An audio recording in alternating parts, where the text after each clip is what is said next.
जो लोग लाइव हैं वो बताएं कि मेरी आवाज़ क्लियर आ रही है या फिर नहीं आ रही है।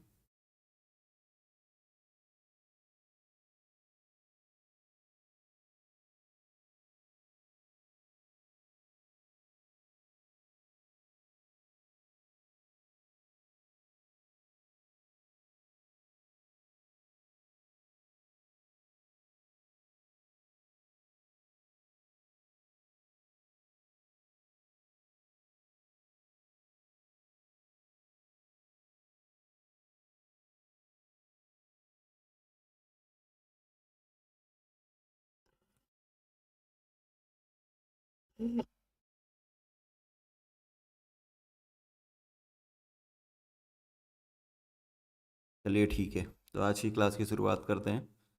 तो हमारा आज का जो टॉपिक है वो है बाइनोमियल थ्योरम या फिर द्विपद प्रमेय। इस टॉपिक में जाने के पहले हम कुछ बेसिक चीज़ों को देखते हैं जो कि आपको ऑलरेडी पता ही है। अगर x प्लस ए का पावर 0 ऐसा लिखने के लिए कहा जाए तो आप लिखेंगे 1। अगर x प्लस ए होल पावर 1 लिखने के लिए कहा जाए तो आप लिखेंगे x प्लस ए। और अगर x प्लस ए होल पावर 2 लिखने के लिए कहा जाए तो आप लिखेंगे x square plus 2ax plus a square. इसी तरीके से x plus A whole power 3 that is equal to x cube plus 3x square a plus 3x a square plus a cube. और अगर पावर 4 लिखने के लिए कहा जाए तो आप लिखेंगे x plus A whole power 4 is equal to x का पावर 4 प्लस 4 एक्स का power 3a plus 6 x square a square plus 4x a cube plus a का पावर 4। तो अगर इस टर्म का जिस तरीके से हमने एक्सप्रेशन लिखा है, अगर इसके कोफिशिएंट्स को कलेक्ट किए जाएं तो देखिए, पहला जो है कोफिशिएंट ये 1 है, नेक्स्ट में 1 और 1 है, और इसके बाद में 1 2 1 है। तो ये 1 इन दोनों का अगर आप सम करेंगे तो 2 मिल जाएगा। और ये लेफ्ट और राइट में ये 1 और 1 को हम इसी तरीके से कॉपी करेंगे और 2 और 1 को ऐड करेंगे और इधर 2 और 1 को ऐड करेंगे, 3 3 और ये 1।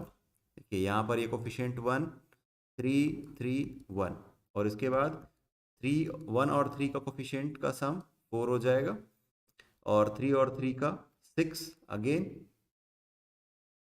3 और इसका सम करेंगे तो मिल जाएगा 4, और लेफ्ट में ये 1 कॉपी और राइट में ये 1 कॉपी। तो इसका कोफिशिएंट है 1 then 4 then 6 then 4 then again 1। तो ये जो है ये पास्कल्स ट्रायंगल कहलाता है, पास्कल का त्रिभुज जिसे हम कहते हैं।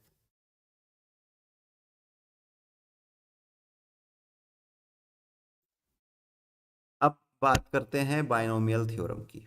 तो ये जो एक्सप्रेशन हमें निकल करके सामने आया था, या जिसे हम बाय डिफ़ॉल्ट फार्मूला इस नाम से जानते हैं, तो वो सब बाइनोमियल थ्योरम को यूज़ करके ही डिराइव किया गया है।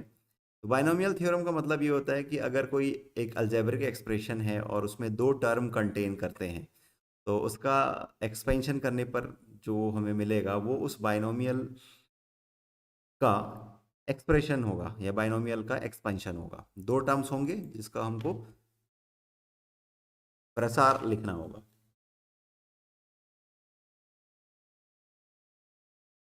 चलिए बाइनोमियल थ्योरम देखते हैं। इसके लिए आपको कॉम्बिनेशन पता होना चाहिए किस तरीके से सॉल्व करते हैं।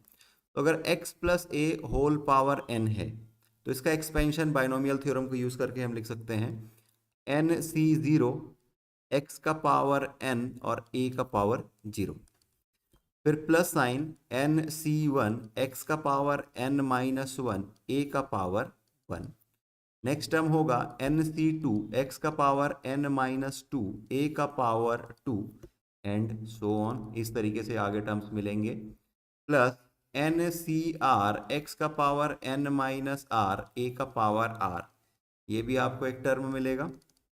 और इसी तरीके से अगर सेकंड लास्ट टर्म की बात की जाए तो आप लिखेंगे nc n माइनस 1 x का पावर 1 और a का power n minus one plus N C N x का पावर 0 और a का पावर n। तो ये है बाइनोमियल थ्योरम को यूज करके x प्लस ए होल पावर n का एक्सपेंशन। अगर इसको इन शॉर्ट में लिखा जाए तो आप लिखेंगे x plus A whole power n is equal to sigma. Sigma का मतलब होता है समीशन, या इसको समीशन भी बोलते हैं, योगफल ऐड करना है आपको। Where r varies from 0 to n, N C R x का power n minus R A का पावर r। अगर आपको सिर्फ इतना ही याद है तो आप किसी भी टर्म का कोफिशिएंट फाइंड कर सकते हैं और इस किसी भी टर्म का एक्सप्रेशन आप लिख सकते हैं, उसका एक्सपेंशन लिख सकते हैं।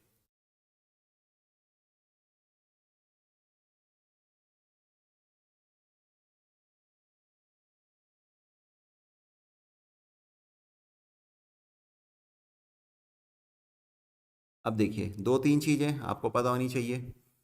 x प्लस ए का पावर n का एक्सपेंशन ये है, तो अगर मुझे लिखने के लिए कहा जाएगा x माइनस ए होल पावर n, तो that can be written as x plus minus A then whole power n। तो जहां जहां पर आपने a लिखा हुआ है वहां वहां पर आप माइनस ए लिखेंगे। अब ये भी डिपेंड करता है कि अगर माइनस ए का पावर अगर इवन नंबर होगा तो वहां पे पॉजिटिव नंबर मिलेगा, और अगर माइनस ए का पावर ऑड नंबर होगा तो वहां पर आपको निगेटिव नंबर मिलेगा। तो ये एक्सपेंशन आपको मिल जाएगा एन सी ज़ीरो एक्स का पावर n ए का पावर 0 माइनस एन सी वन एक्स का power n minus one upon into a का power 1 plus N C two x का power n minus two then a का power 2 and so on, इस तरीके से। और इसका इसके लिए एक जनरल टर्म मिलेगा माइनस वन का power r N C R x का पावर n माइनस आर और a का पावर r। और लास्ट टर्म वो डिपेंड करता है कि n क्या है, तो ये आपको मिल जाएगा माइनस वन का power n then n C N x का पावर 0 और a का पावर n। और शॉर्ट फॉर्म में लिखना चाहें तो x minus A whole power n that is equal to summation where r varies from 0 to n minus one का power n then n C R x का power n minus are और a का power r। अब देखिए इसमें क्या क्या खास बात है वो आप देख सकते हैं। पहली बात ये कि टोटल नंबर ऑफ टर्म्स जो है वो n प्लस वन है। पहला टोटल नंबर ऑफ टर्म्स जो है वो n प्लस वन है। वो कैसे, देखिए a का पावर क्या है 0, यहाँ पर a का पावर क्या है 1, यहाँ पर a का पावर क्या है 2, यहाँ पर a का पावर क्या है r और यहाँ पर a का पावर क्या है n। तो ये जो सेकंड टर्म है वहां से लेकर के लास्ट टर्म तक टोटल n टर्म्स हो गए और पहला वाला टर्म n प्लस वन। तो इस तरीके से टोटल नंबर ऑफ टर्म जो है वो n प्लस वन है। दूसरी बात, किसी भी टर्म को रैंडम उठा लीजिए। चलिए हम यहाँ पर इस वाले टर्म को, थर्ड टर्म को हम लेकर के चलते हैं। देखिए यहाँ पर क्या है, x का पावर n माइनस टू है और a का पावर 2 है। देखिए अब x का पावर n माइनस टू जो है वो और a का पावर 2 दोनों को ऐड करिए तो x का जो पावर है इसका सम और a का जो पावर है इसका सम, ये दोनों का जो सम है, ये जो नंबर्स मिल रहे हैं आपको, इसका जो सम है वो इज इक्वल टू 2 है, सॉरी वो इक्वल टू n है। अगर इस जनरल टर्म को हम लेकर के चले तो यहाँ पर देखिए ये n माइनस आर, ये n माइनस आर जो है ये x का पावर है और a का पावर r है। इन दोनों को ऐड कर दीजिए तो ये minus R plus R cancel हो गया, आपको मिल गया n। तो बाइनोमियल थ्योरम के में जब बाइनोमियल किसी भी टर्म का हम एक्सपेंशन लिखते हैं तो वहां पर फर्स्ट टर्म और सेकेंड टर्म दोनों के पावर्स का जो सम होगा वो n के इक्वल होगा। तो ये दूसरी बात ये हो गई। तीसरी खास बात ये है कि देखिए x का जो पावर है वो डिक्रीज हो रहा है। पहले में है x का पावर n, दूसरे टर्म में है x का पावर n माइनस वन, तीसरे टर्म में है x का पावर n माइनस टू। तो x का जो पावर है वो डिक्रीज हो रहा है और a का जो पावर है वो इंक्रीज हो रहा है। आप यहाँ पर भी देख सकते हैं और उसी तरीके से आप इस दूसरे एक्सपेंशन में भी देख सकते हैं। यहाँ तक कुछ नहीं समझ आया हो तो पूछ सकते हैं। आगे हम देखेंगे कि इसको यूज करके हम किस तरीके से किसी बाइनोमियल टर्म का एक्सपेंशन लिखते हैं।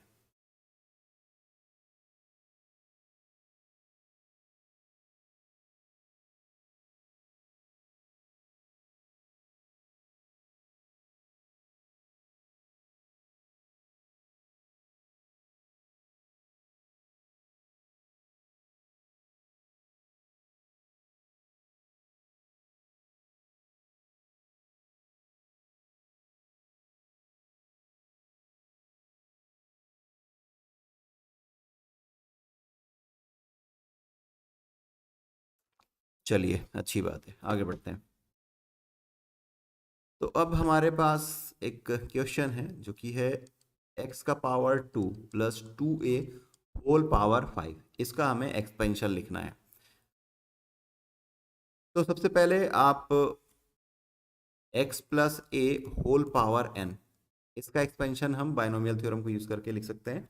क्या होगा? एन सी जीरो एक्स का पावर n ए का power 0 plus N C one x का power n minus one A का power 1 plus N C two x का power n minus two A का पावर 2 एंड सो ऑन। और last term होगा आपका N C N x का power 0 और A का पावर n। अब देखिए, पावर यहाँ पर है 5, तो टोटल नंबर ऑफ टर्म्स होगा 6, राइट। तो अब हम इसका एक्सपेंशन लिख रहे हैं, तो X square plus 2a whole power 5। तो यहाँ पर n इज इक्वल टू 5 है। दूसरी बात ये कि यहाँ पर जो x है ये कैपिटल, इसको मैं इस तरीके से लिख रहा हूँ, एक्स स्क्वायर के बराबर है, और जो स्मॉल a है ये 2a के इक्वल है। यहाँ पर जो टर्म है इसको मैंने कुछ इस तरीके से आपको रिप्रेजेंट कर दिया कि ये इस तरीके से है। तो पहला है एन सी जीरो, जिसका मतलब क्या कि 5c0। तो अब हम एक काम करते हैं, सिर्फ और सिर्फ कोफिशिएंट को लिख लेते हैं। 5c0, 5c1, 5c2, then 5c3, then 5c4 और लास्ट में 5c5। तो ये पहले कोफिशिएंट हो गया। दूसरा है x का पावर n, तो यहाँ पर n इक्वल टू क्या है? 5। तो x का पावर 2, इसका पावर 5, फिर इसका पावर कम हो रहा है, तो x का पावर 2 इसका पावर 4 हो गया, फिर x स्क्वायर इसका पावर 3, और इसके बाद में एक्स स्क्वायर का पावर 2, यहाँ पर एक्स स्क्वायर का पावर 1 और यहाँ पर एक्स स्क्वायर का पावर 0। तो एक्स स्क्वायर का पावर 0 वैसे लिखना नहीं चाहिए, लेकिन मैंने लिख दिया, यहाँ पर 1 आएगा अल्टीमेटली। नेक्स्ट है a, यहाँ पर a का पावर 0 है, तो यहाँ पर a का पावर 0, इसका मतलब ये कि 2a का पावर 0, 1 है वैसे तो हमको नहीं लिखना चाहिए, बट फिर भी यहाँ पे एक्सप्रेशन को एग्जैक्टली रिप्रेजेंट करने के लिए मैं यहाँ पर लिख रहा हूँ। बाकी सॉल्व करेंगे तो वो कैंसिल हो जाएगा। नेक्स्ट क्या है? a का पावर 1, तो इसका मतलब ये कि यहाँ पर 2a का पावर 1, यहाँ पर क्या हो जाएगा? 2a का पावर 2, यहाँ पर क्या हो जाएगा? 2a होल पावर 3, यहाँ पर क्या हो जाएगा? 2a होल पावर 4, और यहाँ पर क्या हो जाएगा? 2a whole power 5।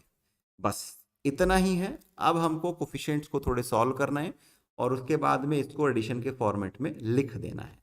अब क्या क्या खास बात है? पहली बात यह कि 5c0, 5c0 और 5c5 ये दोनों इक्वल होगा। कैसे? कॉम्प्लीमेंट्री कॉम्बिनेशन से, पूरक संचय के उपयोग से हम ऐसा लिख सकते हैं। दूसरा ये कि आपका 5c1 जो होगा और 5c4 जो होगा, ये दोनों कोफिशिएंट आपको इक्वल वैल्यू देंगे। इसी तरीके से 5c2 और 5c3 ये आपको सेम वैल्यू देंगे। ये 0, 1, 2 और ये 3, 5c3 और ये 5c2। हाँ तो ठीक है ना, ये तो हमने लिख लिया, ये दोनों एक ही है। तो इस तरीके से आपको सॉल्व करना है। तो चलिए पहले सॉल्व करके बताइए कि ये जो फर्स्ट है 5c0, इसकी वैल्यू क्या होगी, दूसरा 5c1 की वैल्यू क्या होगी, और तीसरा 5c2 की वैल्यू क्या होगी, और उसके बाद हम आगे बढ़ेंगे।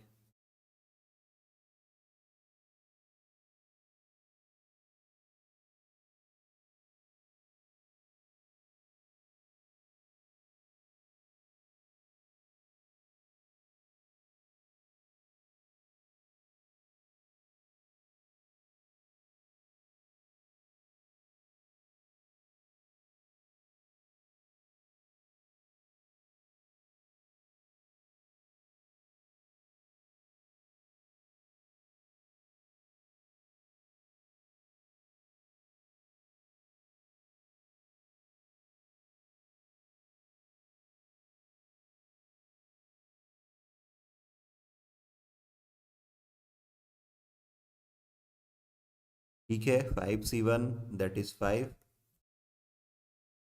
5c0 क्या होगा?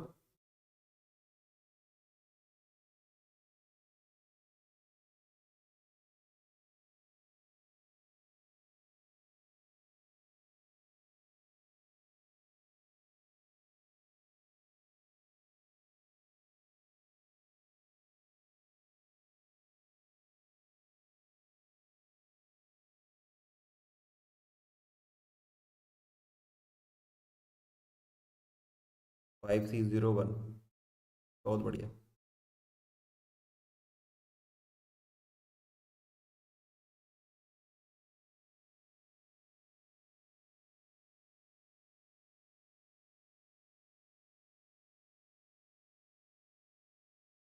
तो 5c2 that is 5 × 4 upon 1 × 2, 2 × 2 that is solve करेंगे मिल जाएगा 10, और ये भी आपको 10 मिलेगा क्योंकि 5c2 और 5c3 इक्वल होता है। तो हमको ये कोफिशिएंट मिल गया। जिनको नहीं पता कैसे सॉल्व करते हैं वो देख लो, n C R is equal to होता है factorial n upon factorial r और फैक्टोरियल एन माइनस आर। ये डायरेक्ट फार्मूला है, और फैक्टोरियल जीरो जो होता है वो 1 होता है। सॉल्व करेंगे आपको इस तरीके से मिल जाएगा। फॉर एग्जाम्पल 5c3 को आपको सॉल्व करना है, तो 5c3 नीचे में क्या नंबर है? 3, तो 3 × 2 × 1, और न्यूमरेटर में क्या है? 5, नीचे में 3 है, उसके अकॉर्डिंग उतने टर्म का हमको मल्टीप्लिकेशन लिखना है -1 करते करते। तो 5 × 4 × 3, ये सॉल्व करेंगे तो आपको 10 मिल जाएगा। और पूरक संचय का उपयोग करके लिख सकते हैं 5 - 3, ये आपको पता है ना, N C R is equal to N C N minus are. ये पूरक संचय है, कॉम्प्लीमेंट्री कॉम्बिनेशन को यूज करके हम इस तरीके से लिख सकते हैं। So that is equal to 5c2, क्या हो जाएगा? 5 × 4 अपॉन 1 × 2, सॉल्व करेंगे तो मिल जाएगा आपको 10। तो ये सारी वैल्यूज को आपको पुट करना है यहाँ पर, एक एक टर्म को, और x का जो पावर है और a का पावर है उसको लेकर के सॉल्व करेंगे और वैल्यूज पुट करेंगे तो हमें वो आंसर मिल जाएगा। एक बार आप ट्राई करिए, फिर मैं इसका आंसर डायरेक्टली लिखता हूँ।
इसको जब सॉल्व करेंगे तो आपको आंसर मिल जाएगा x का पावर 10 प्लस 10, x का पावर 8 a प्लस 40 x का पावर 6 a का पावर 2 प्लस 80 x का पावर 4 a का power 3 plus again 80 a square, sorry, आएगा एक्स स्क्वायर ए का पावर 4 प्लस 32 ए का पावर 5। तो ये इसका एक्सपेंशन है।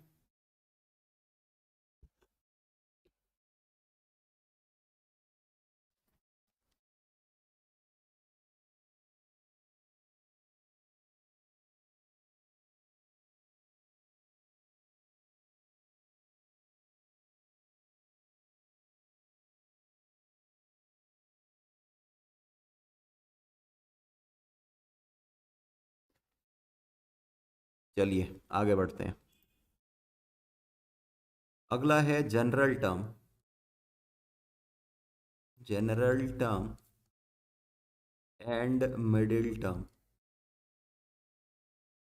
व्यापक पद व मध्य पद।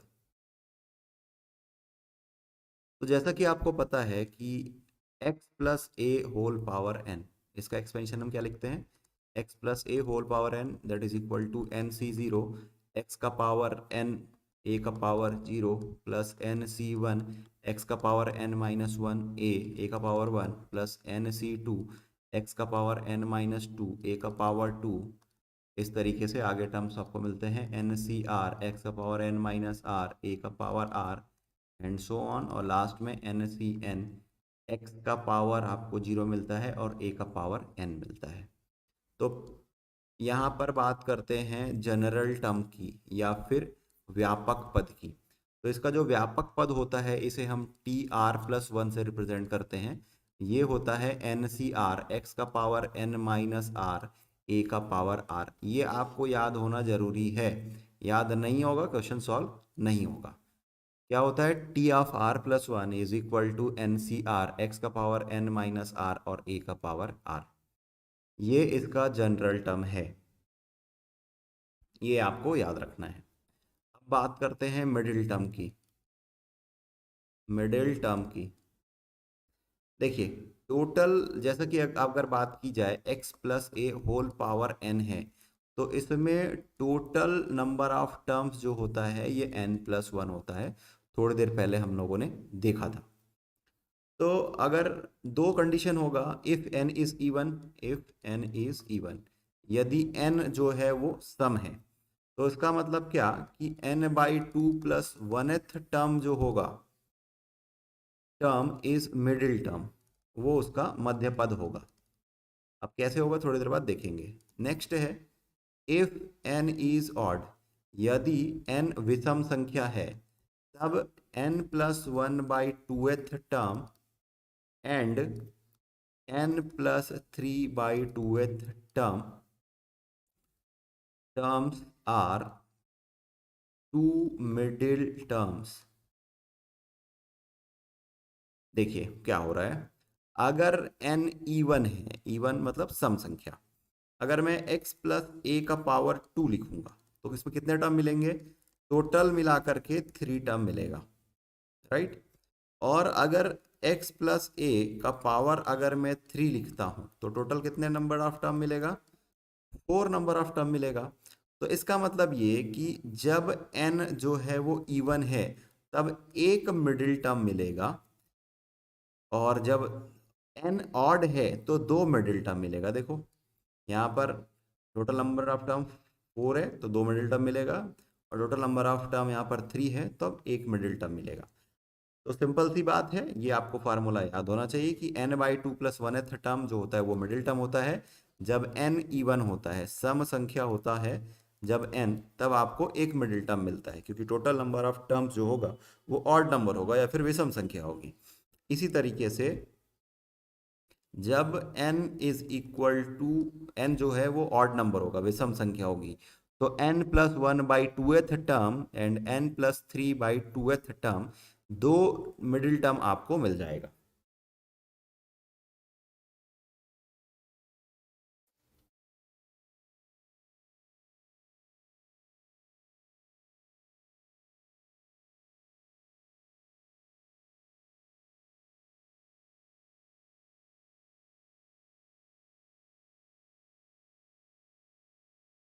ओके, एक काम करिए, पहले ये फार्मूला लिख लीजिए। एक फार्मूला है जनरल टर्म का, दूसरा मिडिल टर्म के लिए हमने जो ये वन और टू जिसको हम बुलेट पॉइंट हमने नाम दिया हुआ है, इसको आप पहले नोट कर लीजिए, फिर मैं आगे आपका जो डाउट है वो क्लियर कर देता हूँ कि ऑर्डर टर्म किस तरीके से है वो मैं क्लियर कर दूंगा।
चलिए एक एक प्रश्न देख लेते हैं।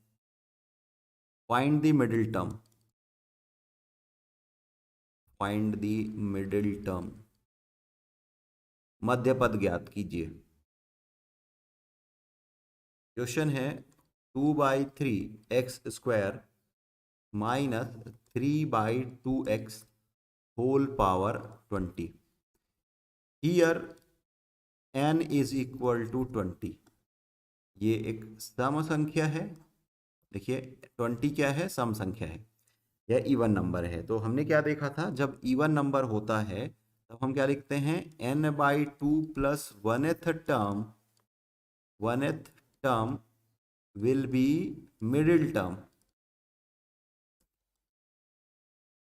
इसका मतलब क्या, 20/2 प्लस 1th टर्म,